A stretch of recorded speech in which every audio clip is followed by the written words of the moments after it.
Hey,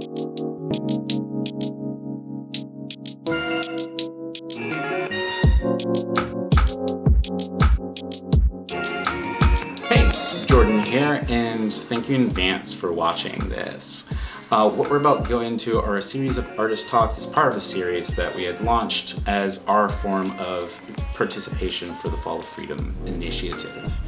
JTR Presents is a contemporary art museum that offers design services that helps the creative community, helps the community in general, and we seek to positively impact our community and environment through art, tech, and design.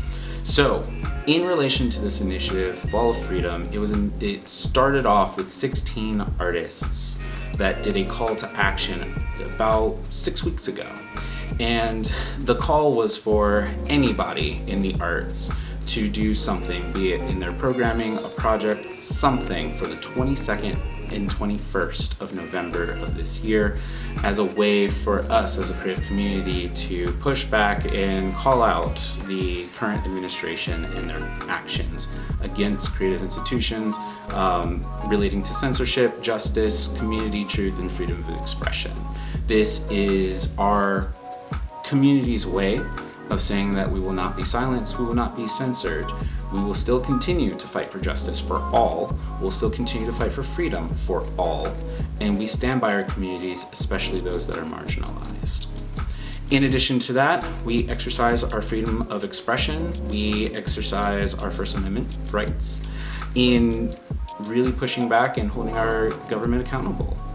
And so with that said, we will be moving on, and I present to you the following artists.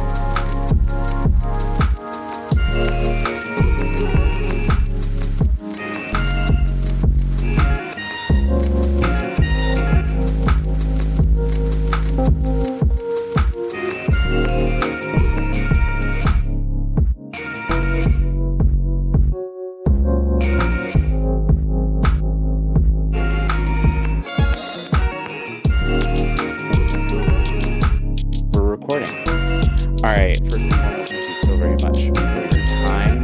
It is an honor to talk to you finally face to face. John Kornegay, you're a well-known photographer. You're known for the Baba Project.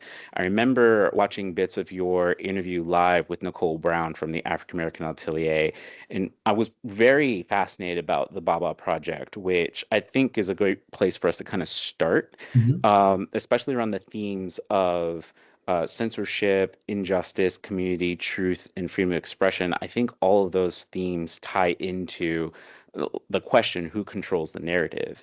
And the thing about your project is I think it's an attempt to reclaim the narrative of Black identity, Black male identity, particularly Black fathers. So I'd like to start from there. Can you tell us a little more about yourself and what got you into that? And Well, yeah. So again, it's a pleasure doing this, and I guess it all starts with identity to a degree when you think about it. To kind of give you you kind of have to get the past to kind of understand the present. So I'm the byproduct of a village child in the sense of both loving mother and father. I have great migration roots. Mother side of the family comes from Louisiana to Detroit. Father side of the family comes from North Carolina to Detroit. And they're two different types of people. So you have the best way I love to kind of have this conversation is you have your Booker T. Washingtons and your W.E.B. Du Bois, and they married into each other. So now you have this is the ethos, that this is the background of me. And so then my mother and father don't necessarily work out. They get divorced. And my dad is in and out of my life due to his own struggles. Becoming a parent myself humanized my father in a different level, because obviously, when you grow up and you don't really know some of the stories, but you understand there is history that predates you, you create a narrative in your own head. And so for me, it was, I wanted to be a father because I lost my dad at a time when I needed him the most. So he passed away when I was 12. And then, so from there, my grandfather was, very prominent in my life, and then sports. So then obviously, playing sports, the team concept, the camaraderie, the male mentors that you have in coaches and various stuff like that, that kind of shapes and molds you. But again, to the point I mentioned before, very village in that aspect. So for me, the yearning for, you know, connection and fatherhood has always been a thing, because I never really got my true rite of passage with my own father. And so for me, I'm always looking at, you know, the stories, or just watching great men, Black men in particular, be fatherly and have that role, whether it is with their own children or through the time invested through other activities with others. And so for me, that was the love letter that I wanted to kind of pull back and kind of say, hey, there is a lot of great activity of care, of love, of joy, of vulnerability that happens within the Black male space, especially pertaining fatherhood, that doesn't necessarily get highlighted. We have too many conversations of gender war or other types of distraction things that kind of get us so caught up in the thing that doesn't really matter. And so like the Baba Project is, again, that love letter to, hey, the Black fathers that I see are doing what they're supposed to do, and they don't necessarily, you don't get recognition for the things you're supposed to do. But I think there is a certain level of acknowledgement of, hey, I see you. That is important for those to know that, hey, you're appreciated, and your work and the effort that you're giving is not, you know, in vain. And I think that also, you know, goes into not just controlling the narrative, but addressing stereotypes. Because, I mean, this reminds me of growing up with the stereotype of, oh, a Black father, you know, abandoning his kids. And so they're raised by their mom or their grandma. And that's not always the case. And also, there's a little bit more to that type of narrative anyway, because it also does speak to a systematic issue that disproportionately affects Black fathers. And I'm thinking specifically about the prison industrial complex, and how Black men usually tend to be more vulnerable or more likely to be sent to jail for and be innocent at that. And so I think some of those systems play into those narratives that can influence people's perspectives. And so again, going back to like your work, and it sounds like a lot of your work is really trying to attempt to reclaim ownership of the narrative, and really, like you said, telling Black fathers that we see you, and that and raising awareness to the rest of us that they're out there. And I think that's super important. I think that's incredibly important work. So to me, that seems like a form of resistance. But what does resistance look like to you in the creative industries and in your creative practice? I feel like resistance is in the simple form. It's, you know, again, standing firm in opposition, whether it is defiant opposition or just opposite. So in my day job, I work in marketing. So there, we understand with the advent of LLMs and how technology progresses itself, there you have this new tool that will allow you to kind of decentralize and democratize whatever version of creativity at scale. There is a pushback, and I believe in the pushback to, you know, understand, hey, the artistry that one will do, whether it is, you know, creating visual by painting or drawing, or by myself in photography, we have to take that level of stand.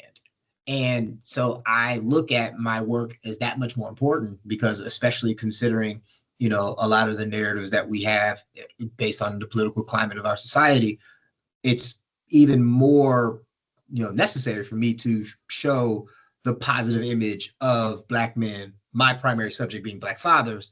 But then, you know, I just look at the lineage, because again, I'm the Black boy who grew up to be the Black dad. So it's like, I just want the full 360 to, you know, I want to resist the narrative of the degeneracy that they claim that we have. But even when they claim that we have this degeneracy, they ignore how we were taught the degeneracy, which is the society by which that we're caged in to a degree. So I'm just trying to do something way different from all that. And so I think my work leans into that a little bit. If we had to categorize how my work is resistance, it leans into that by going anti-negative narrative. if that makes any sense. Yeah, I think that does. And I'd like to kind of explore more on that because, like, you've already shared a little bit about what inspired that, right, from your own Mhm. anecdotal experience. Is there anything externally that's influencing you to pursue this? I mean, I'm just thinking about, how aside from protesting and donating to organizations, like what else can creatives do to participate in social effort, social changes and social movements? Well, Um, someone like yeah. myself, I think that I lend my I lend my eye to document the story and get the and get the story correctly. I think about that, especially, I did not go out to the No Kings protest, um, but I feel like when it's appropriate for us to really be out there, I will be out there in full support, getting the narrative correct, the wholeness of it. Because I remember very vividly during the George Floyd protest, it was interesting. Again, Raleigh doesn't necessarily get rowdy in that capacity. So, but to see again what it did and how actually the silent part of that was actually how much people came together in those coalitions and of various peoples and sects and races. We had a lot of strong bonds and having those real core, let's have that conversation of what you see versus what I see. And that, I think that's the unspoken part of the process. And that's what's kind of disheartening as to we see how all of the progress that we were at the precipice of really having kind of go to the falter based on these past, let's call it 2 elections that we see the end result of. It was because, hey, we saw what could be, what that perfect union could look like if we actually had the ability to not just assimilate, but actually hear each other and embrace our differences. Yeah, if appropriate and if you're comfortable, can you expand a little bit more about what was going on with Raleigh around that time? Because it sounds I'm getting sort of pieces of kind of the next question, and Mhm. so and which is really about how the arts can facilitate that, how arts can play a larger role. From what I'm hearing and from what I've been seeing in other examples, that art has this ability to facilitate the conversation, but Mhm. also create and hold the space for the people to have said conversation. Yeah. And it doesn't, the one thing I think we're missing as an industry in that regard is that we don't really track what happens after the conversation. So I am curious to see how things will evolve. And even in my work, I'm trying to uh, cultivate that habit to Mhm. start tracking these things. And so, yeah, it sounds like what went on in Raleigh during the George Floyd protest might be a good starting ground. So, can Mhm. we explore there a little bit more? Yeah. So there was a concerted effort to be more for those who are not black. And I'm going to use the term black, not necessarily people of color, but black, to really agree, have an open dialogue in terms of, and then like hear themselves and kind of understand. Obviously, from a capitalistic perspective, there's a lot of book clubs around, and geez, what is her name? The woman who wrote White Fragility. I know she made a ton of money during that time because a lot of people were buying her book and reading it. But there we were Wait, there's Ibram something? now Ebert that's stamped from the. I think I know who you're talking about. Okay, He also was making some money too because his book was being floated right. around. But I think her name was like Robin D. She has like an Italian name or something. Ryan, Interesting. Robin D'Angelo, again, but White Yeah, Fragility. White But fragility. The a author of White lot Fragility. of these conversations were really happening. Now, at the grand scheme of it, were they performative? Now, one could actually kind of say that they kind of were, but actual change was actually was it? Yeah, yeah. So we the change was happening. So it was hard. It's hard for me to kind of look at it and say they were disingenuous. But if we look at where we are today, we can see some of these conversations were disingenuous because it was really easy to kind of roll back all that positive goodwill that was actually happening in that capacity. But yeah, it was actually beautiful because it was also at that time in Raleigh in particular, a lot of the actual efforts were actually ran and actually facilitated by the young or the Gen Z. Gen Z was holding that fort down. And it was, again, a coalition of Gen Z across the board, not black Gen Z and others were there in lockstep unison. And I just think that part of the protest doesn't necessarily get talked about because, again, our society is very binary and we like to black, white, and kind of separate things. But there was a lot of good work that was being done from that side, and because again, we need every hand in changing the society. But I also think that from that it actually taught us as Black people to really understand that there has to be a re-education of understanding that whatever our ancestors did in the civil rights and Jim Crow, we have to learn to kind of get back to that portion of community with each other. And so it just makes me so that idea of, again, I have this conversation with some of my friends who are women. They'll say you have friends who are over here or you have friends who are over there, and I'm like, yeah, I do. I don't necessarily throw them away because I understand the ethos of what they're talking about, and because I can understand them, I can speak their language to get a message across. So it's kind of almost like, think of the zeitgeist currently right now. Joe Budden podcast and Native Land, they were having that big intellectual conversation. And I think what's important is that based in the space that we're currently in, we don't have time to split hairs and be divided. We just got to come together in our commonalities, and we can hash our differences out later.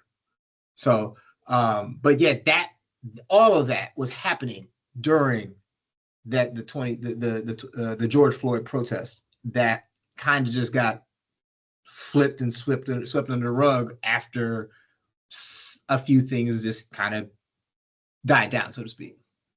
Yeah, no, that makes sense. More of my involvement with community was in Greensboro during that time. Mm-hmm.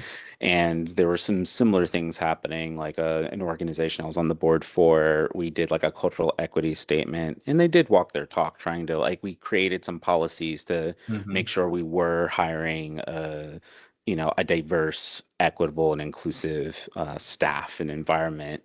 But there were a lot of other organizations, and I'm not speaking locally, I just mean nationwide, that were doing similar things. And but then once DEI, a couple years later, and even now, as we're facing cuts to DEI funding or cuts to funding organizations that still have DEI programs, and you're seeing a lot of that rollback happening. It's a lot of it was kind of questionable, and there were some things that kind of went quiet after that initial DEI sort of reference. I even remember art organizations like museums hiring Black women, putting them into positions of power or leadership, and then within a year or two, they're all getting fired. And right. I'm trying to remember, there was an article, I have to find it. There was an article that was talking about that. But yeah, so another part that I was thinking about with the arts is sort of almost moderating, right? As you were saying about having friends in different sort of, and I'm paraphrasing, forgive me. It sounded like friends of different experiences in different positions in life, being able to see each other eye to eye, if you will. I think that's also a secret ingredient to what I'm thinking about when we say the arts holding space and facilitating that conversation. And so I think there's multiple ways to do that. And I'm kind of curious what your perspective is on that. Followed by the next question about, the personal and political implications of what we create. What can those be? So what have those been in your experience, and what do you envision those could be? Well, from a creative perspective, I think that we shape the perception. We shape how things are talked about. We shape the images that we see, the language that is used. And so as long as we are doing that in our part, as we're trying to, again, invoke change and social change in that manner, I think that that's going to be the most important part.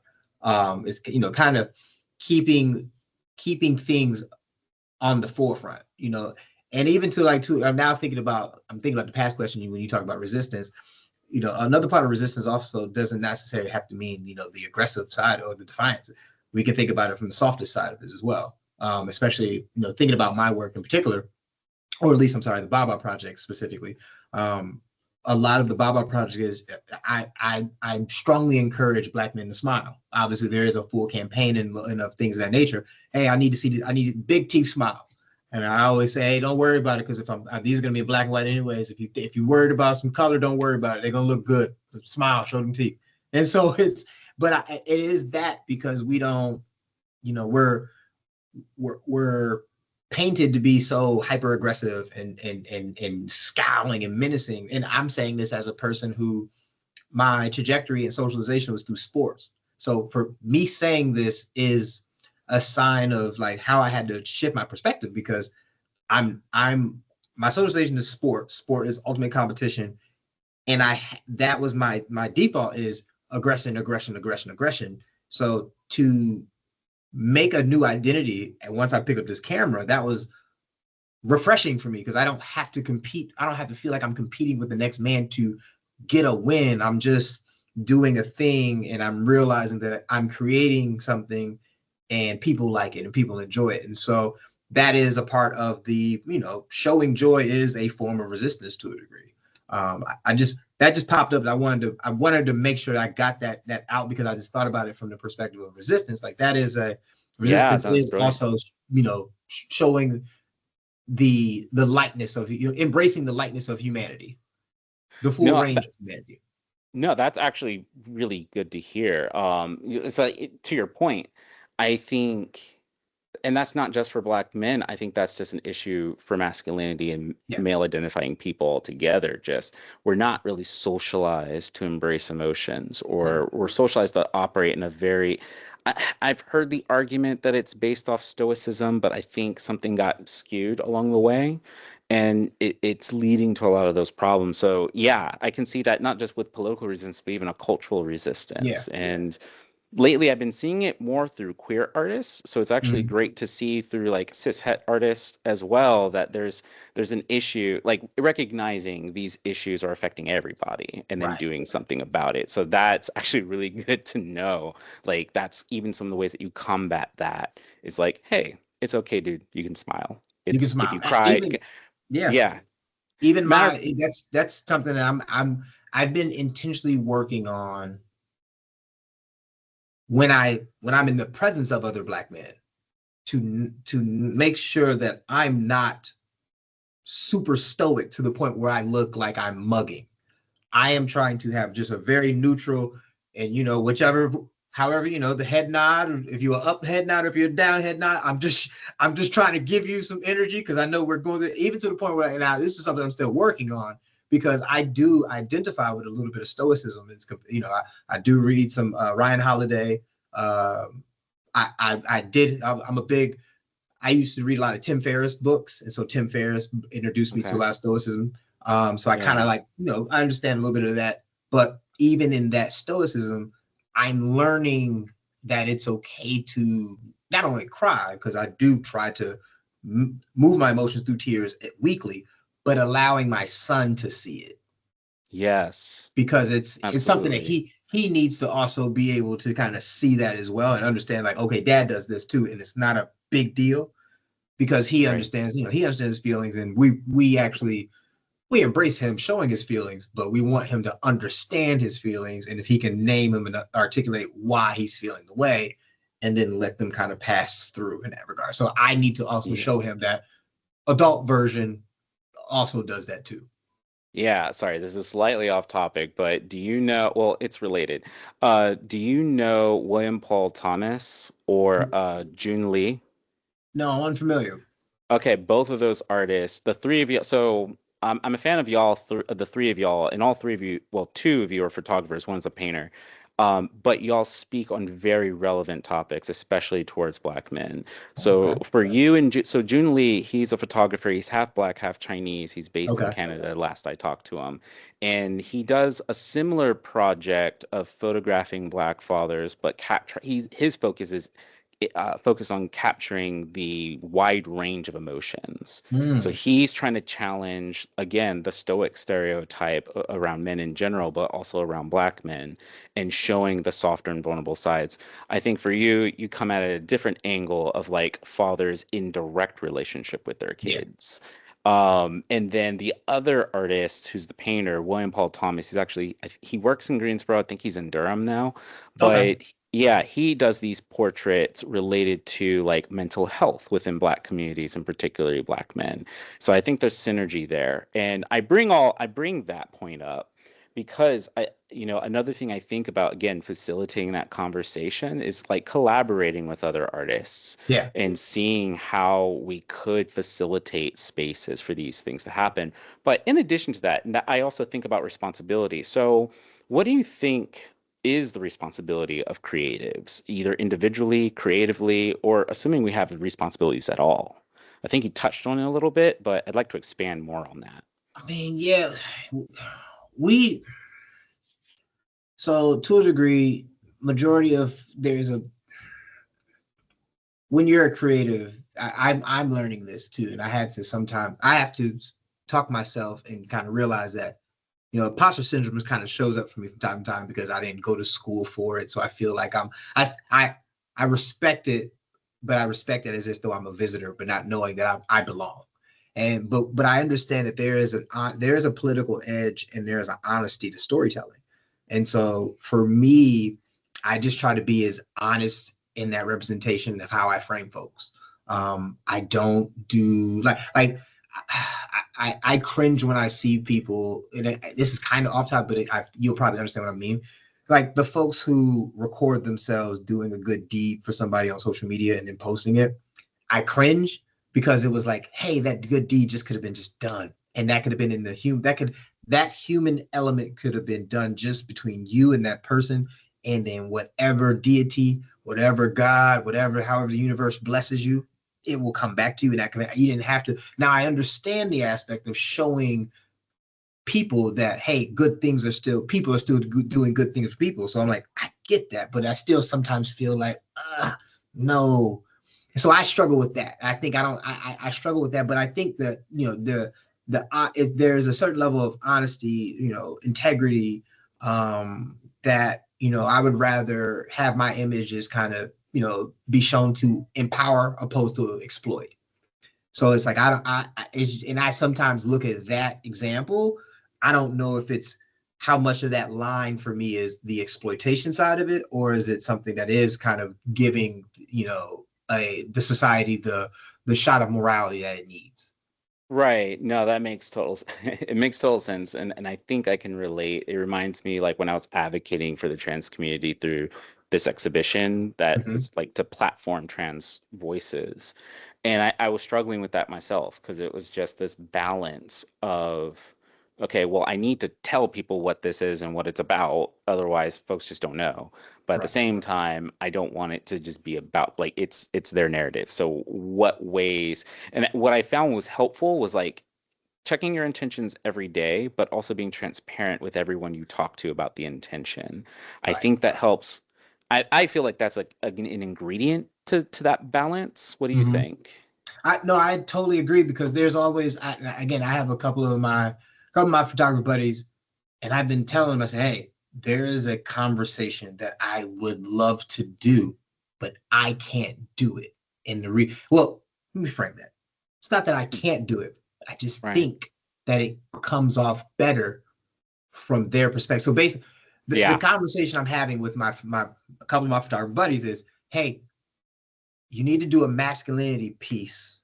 You need to frame masculinity from your perspective, being a gay Black man, Right. because we need to deconstruct masculinity from sexual preference and all. And I'm like, and we've had the conversations and like kind of Right. like my thought process of it. Hmm. And then they're like, well, I don't know if we want to do it, or if I don't have time for it. I'm like, this would be, and I always use my experience in college. So I went to Shaw, Mm. Yeah. and Oh, yeah. so going to Shaw, came down here in 2003. My first exposure of homosexuality from the men perspective was actually coming on campus here, and it was actually seeing like out men, was cool. But I didn't know what I didn't know, so I stayed my distance in some capacities. But it wasn't until I had a project to do, group project, sociology class, and I never forget it. We're working together, I need this A. I got to stay eligible. So everybody's chipping in. And one of our group members was, we'll call him Tony. And Tony we know Tony, he was gay, or is gay, I should say. And we were having our conversations, and because we got a lot of chance to work with each other, kind of understand our perspectives and thinking and things like that. And I'm a student athlete. So he was able to, whatever version of perspective or ideas he had about me, I was able to deconstruct them, because he's like, oh, you're not the typical athlete that I thought that, you are based on your association. And I'm like, well, you cool too, man. Da da da. So then he was, and then he just flat out said it. He was like, hey man, just because, because I laugh every time I think about it, he's like, hey man, just because I'm gay doesn't mean that you're my type. And then when he said it, it clicked just like that. And it killed every bit of homophobia that I had at that moment. Because I'm like, that's what yes. I get it. Because it was a level of humbling, like, you think too high of yourself if you think that you're not my type. And I was like, oh duh. And so like from there, it was like that was the domino that needed to fall. And then going into higher education, that gave me it armed me properly, because I worked in higher education for a few years. And that gave me, a way to navigate, because there's a strong presence of gay men in higher education that are doing fantastic work. And so it gave me the ability to, one, honestly, be hit on and not be offended, because that's something that I think that as men, we have to understand that, because when we're dealing with women, that's what we did to them. So, and if they're still men, so it's like, what do you expect them to do? So it was like, so for me, it was like, oh, I needed this as a teachable moment. That's why I'm so like, hey, if people could get their own experience, however, or just have the conversation and like put the human to the aspect of it, devoid of whatever orientation you are, just see masculinity works in itself in two ways. And so I think that that's something that I always like, hey, somebody needs to do this. I don't believe that I'm the one to do it, just because the story, it seems to lend itself a little bit better from the other perspective, because we know the cis version already. Right. No, and that's beautifully put, right? Like there's a couple things in that: the challenge of privilege, or the recognition of privilege when it happens, like holding that space for people to experience that, and like, oh, okay. It, like, even that could be enough to shift perspectives. And thank you for sharing that beautiful story, because that's often a stereotype a lot of queer folks have to deal with. It's like, bruh, I'm not into you. Right. Like, Settle down. It's not about it. Yeah. So. Right. No, I mess with folks. I'm like, I'm allergic to straight men, so don't worry. There you go. Yeah. Anyway, I digress. But I think that's a beautiful approach, right? From people to have a central theme and focus that we all can relate to, but have our own unique nuances to then broaden that conversation. Because the truth is, no one's a monolith, right? And, I think that's kind of the essence of community in a sense, or at least for me, that's the beauty of community, is not just celebrating diversity, but just the recognition of nuance to something that maybe even things that are universally experienced, like love, respect, revenge, anger, but they come in different forms and ways. And I think those are different angles to really understand something. And I think that, to me, that's the important part of having communities. And I realized I forgot to ask this earlier. So, like, what, in your experience, what is community, and how do we build or maintain it? Ooh, community is intentional work. But first thing first, it actually starts with acknowledgement and visibility. So let's start there. So I see you, you see me. And the way I kind of look at photography, especially the Baba Project, I always get a little I get in my feels when we get a couple of when I get the ability to do a couple of generations. So I get a dad and his son and his kids, and then it's like the dad and then so like one of my buddies I play basketball with, it's the dad, he brought his daughter brought her husband. So now I got husband, son-in-law, and son. I got dad, son, daughter, and son-in-law. and then I get the kids. And so it's like, that whole generation aspect of it is like, I really enjoy that, because again, we are a reflection of each other, whether we like to admit it or not. And so Right. community, I mean, I look at it like one of the ethos that I used to always, I heard it. And when I heard this, I was like, oh, I'm going to steal this. And it's applicable to everything, every version of relationships, but a relationship is a reflection of self. So what you see, there's something that other person you see in them, or it kind of gives it back to you. So if there's a certain level of selfishness or self-absorbedness that you see in somebody else, you may have to check a little bit of that in yourself. And so like, Right. there is, this person is extremely giving in some capacity. It allows you to see, hey, how much of that can I match or meet that? Or if not, you're able to kind of like check your blind spot in some capacity by just looking at someone else.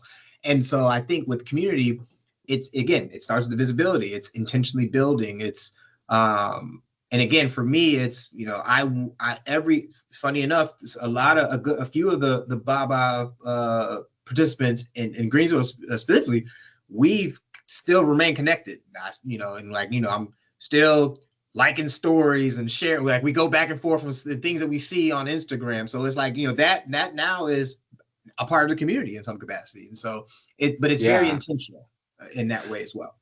I feel like amongst like creative professionals, right, of artists of all kinds, I think photographers have a special kind of magic to sort of get their subjects, at least when it comes to photographing people, of like getting people's walls down just enough to get the shot you're looking for. Yeah. And I think that's required skill. And so I like to think that photographers have this inherent ability of fostering community. So I'm very intrigued about that perspective. And I'm moved by kind of what you're saying, that the people that you're sort of perceiving, in some ways you're perceiving yourself. Yeah. And it just kind of reminds me of another angle of community I thought about was like, we're all iterations of the same soul. And so what you do to others, what you say to others, how you treat others is a reflection of yourself in a different context.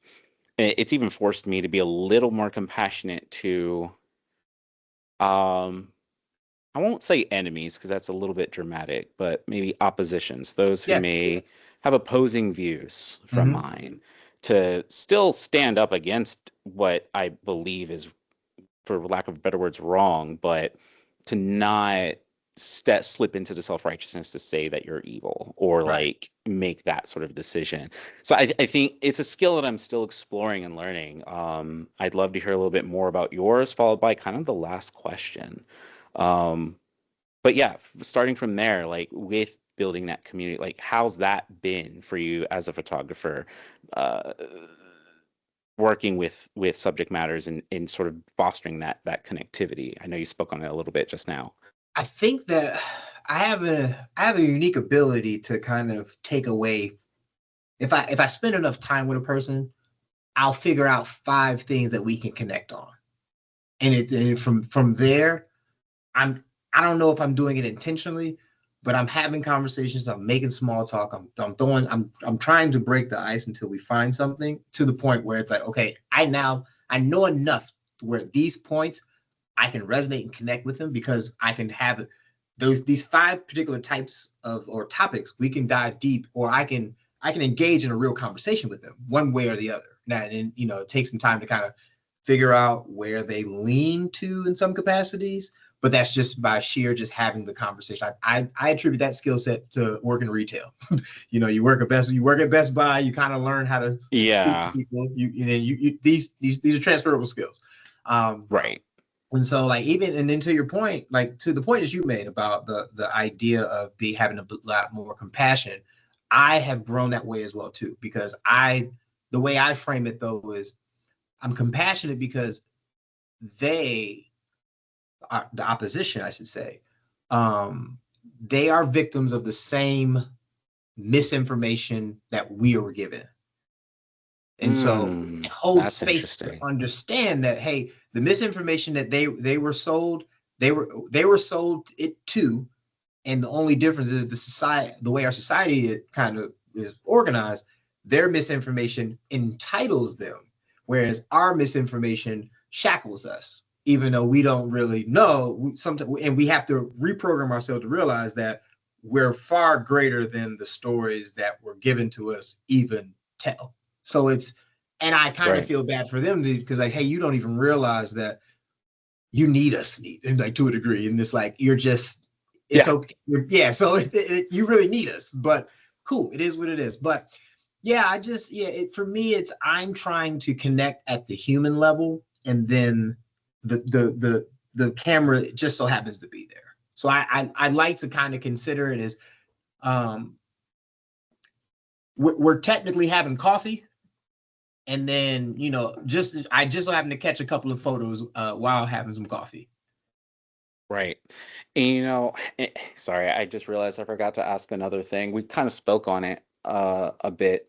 We were talking earlier about like how the role of the arts and design can play in the fight for that freedom. And I think this is I think this is a good place to kind of jump back into that. Is what I'm hearing is that a big role the arts can play in that, or at least in your experience as a photographer, is really meeting people at a human first, eye to eye level, to be able to relate. Find those 5 common things we can relate on, and then build the work based out of that.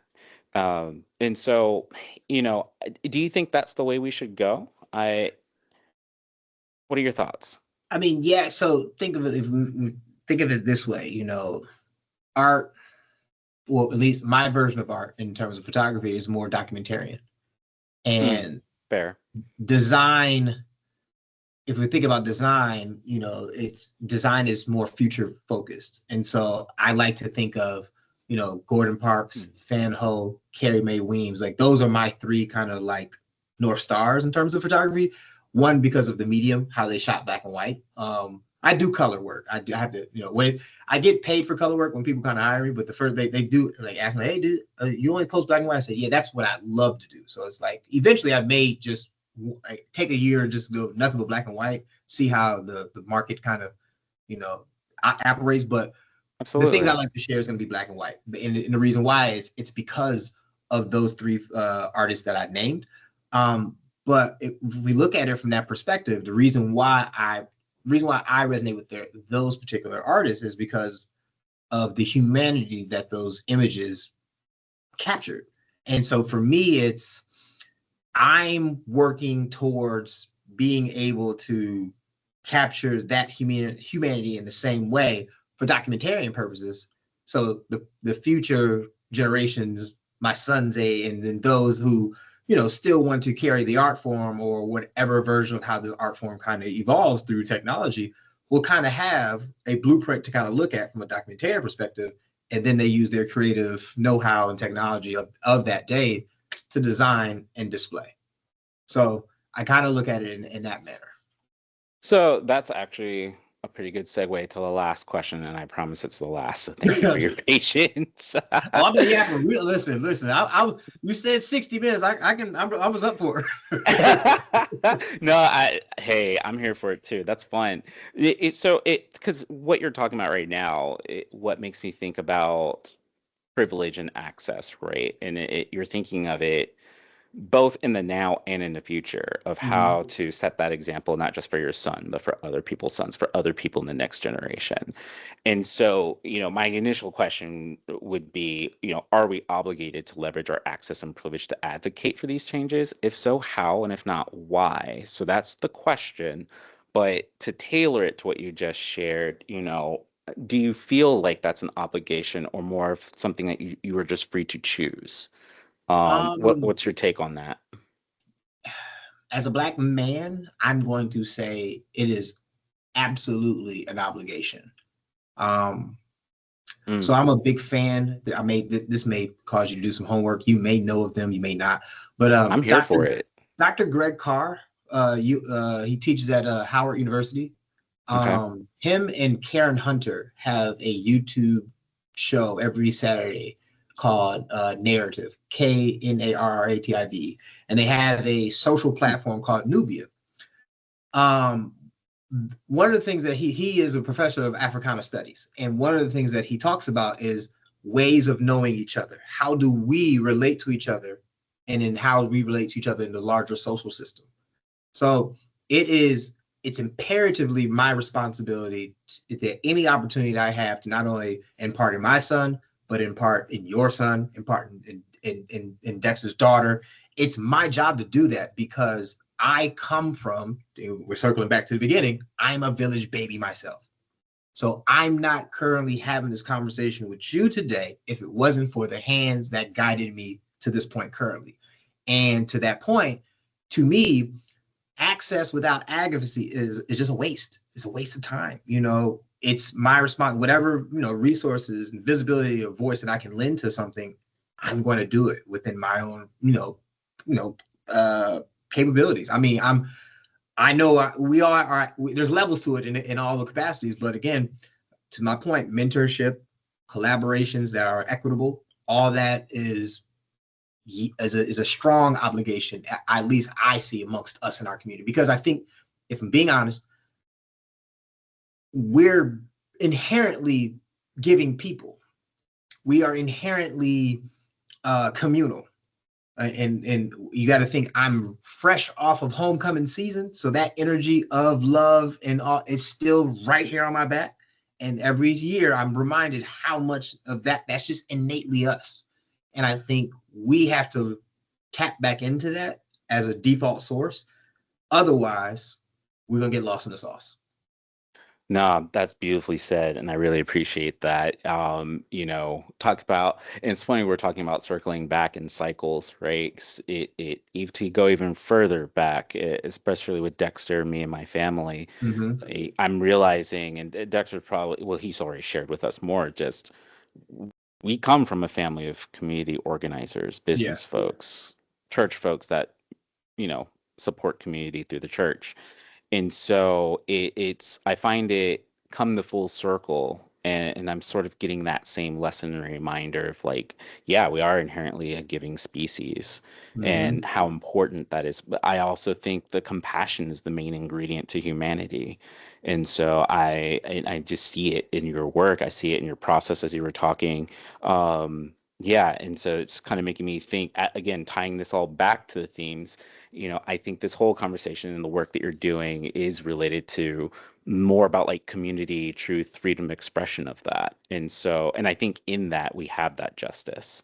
I don't see much of censorship, and this isn't really something I didn't think of until the very last moment, but have you encountered or experienced censorship, or what does that, if you have, how has that shown up in your career thus far? I haven't experienced censorship per se. I think I self-censor certain aspects of my own self. But I think that it's unrelated to photography. It's more so how I show up. But I kind of look at it as more of a code switch, if I'm being honest with you. Like, to a degree, there's certain comments. Yeah, the dual consciousness. Yeah, the dual consciousness. Again, I just told I told you Booker T and W.E.B. Du Bois. So like, again, this is so like there's certain aspects of certain conversations I'm not willing to have with folks that are not Black. Just for the sake of, I just know we're going to not see each other in the middle, like nowhere, and I'm okay with it. And so and at the same time, there's just other aspects of like, I don't know if I really want to be even in displaying a certain level of truth to me. I don't know if I want to gatekeep some of that. I believe there's a certain level of gatekeeping that I think does belong, that we should inherently do.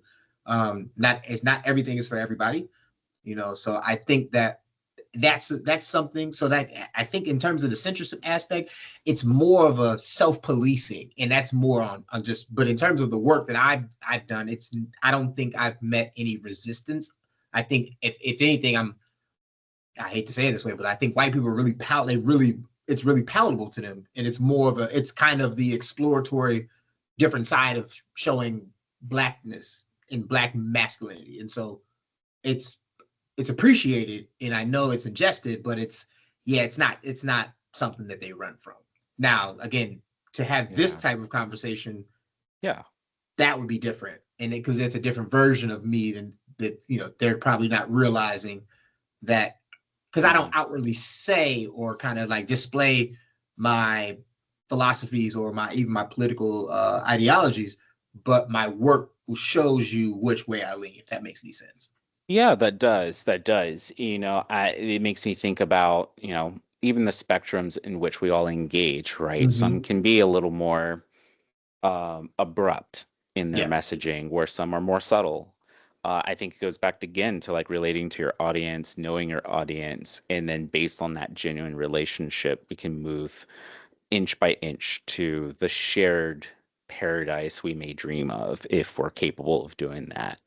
And I appreciate your honesty in that, right? And I appreciate because even that theme of censorship, even taking that in almost kind of switching it to a positive, like it can be positive when it's within the autonomy of the person shaping the image, like Right. as opposed to someone telling you, oh, you shouldn't do this. It's more of you having the freedom Yeah. of I'm choosing not to do this for my own reasons. I think that's also important to have in the conversation. So thanks for bringing that perspective. Yeah, and just to tie that out, like yet you're also combating the negative aspect of it, because like the negative aspects of censorship that's for a long time prevented certain stories is like you're highlighting a perspective of like a sort of positive aspects of censorship, but Mm-hmm. then in the sense of like it's positive when the image maker or the message giver has the freedom and autonomy to do so. And I think that's an Right. important point to make. But I also think at the same time, you're combating the negative part of censorship in the sense that you're combating against the forces that be that tried perpetuating a story about Right. a specific group of people. And you're doing it in a way that empowers people to tell us who they are in their own voice through your lens of photography. Is that a fair That's a sort of that's a that's on the nose. On the perfect? Yeah, I'm inspired by that, and I can't wait to see more of it. And I mean, that is it for my questions. I'm just thinking of just final thoughts, but that's kind of what sits in my mind. Oh Um, no, this was fantastic. Again, this has been a surreal experience.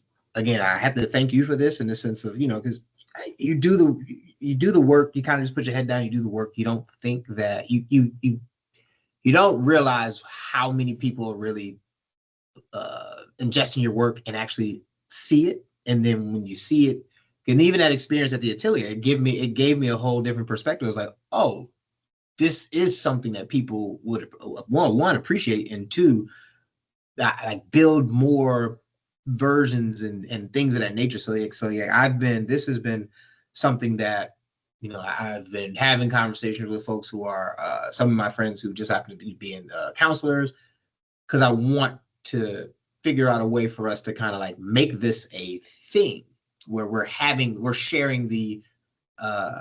our own experience, our own stories, because it's funny, we all have these funny quirks where we're having a conversation with somebody and you realize, yo, did we live the same childhood, because we have so many of these commonalities of just like our own experiences. And so to a yeah. degree, I want that feeling, especially my millennials. I mean, I feel like we definitely have, like, we all have this certain thread through that all feels very similar, distinctly different based on certain aspects of it, but it's like there is a similar thread through that we all have.